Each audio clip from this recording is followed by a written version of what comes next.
বাংলাদেশের রাজনীতিতে একটি গুরুত্বপূর্ণ নাম জিয়া পরিবার।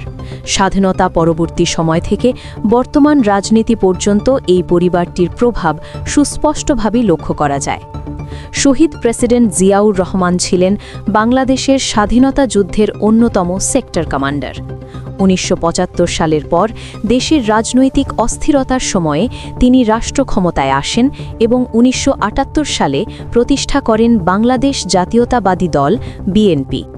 বহুদলীয় গণতন্ত্রের প্রবর্তন, জাতীয়তাবাদী চেতনা এবং উৎপাদনমুখী অর্থনীতির ধারণা তাঁর শাসনামলের উল্লেখযোগ্য দিক হিসেবে বিবেচিত হয়।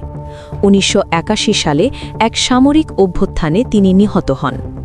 জিয়াউর রহমানের মৃত্যুর পর রাজনীতিতে সক্রিয় হন তার স্ত্রী বেগম খালেদা জিয়া। তিনি বিএনপির নেতৃত্ব দেন এবং ১৯৯১ সালে দেশের প্রথম নারী প্রধানমন্ত্রী হিসেবে দায়িত্ব গ্রহণ করেন। পরবর্তীতে তিনি আরও দুইবার প্রধানমন্ত্রী নির্বাচিত হন। তার শাসনামলে সংসদীয় গণতন্ত্র পুনঃপ্রতিষ্ঠা, শিক্ষা ও অবকাঠামো খাতে ব্যাপক অগ্রগতি হলেও রাজনৈতিক সংঘাত ও বিতর্কও ছিল উল্লেখযোগ্য।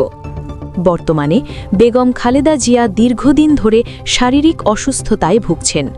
আইনি প্রক্রিয়ার ও শারীরিক অসুস্থতার কারণে তিনি রাজনীতিতে সক্রিয়ভাবে অংশ নিতে পারছেন না।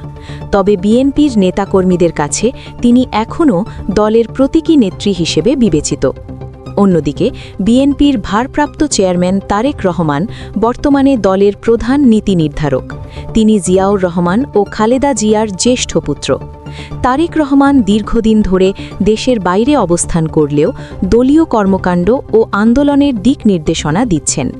সমর্থকদের মতে তিনি দলকে সংগঠিত ও আধুনিক করার চেষ্টা করছেন, যদিও তার বিরুদ্ধে বিভিন্ন রাজনৈতিক ও আইনি বিতর্কও রয়েছে। ৫ আগস্ট ফ্যাসিড হাসিনা ক্ষমতাচ্যুত হবার পর তিনি সকল মামলা থেকে মুক্তি পান। আগামী ২৫ ডিসেম্বর ২০২৫ তারিখে তিনি দীর্ঘ ১৮ বছর পর দেশে আসবেন এবং ১২ ফেব্রুয়ারিতে অনুষ্ঠিত জাতীয় নির্বাচনে অংশগ্রহণ করে দল ও দেশের নেতৃত্ব দিবেন। সব মিলিয়ে জিয়া পরিবার বাংলাদেশের রাজনীতিতে একটি দীর্ঘ ও প্রভাবশালী অধ্যায়ের প্রতিনিধিত্ব করে।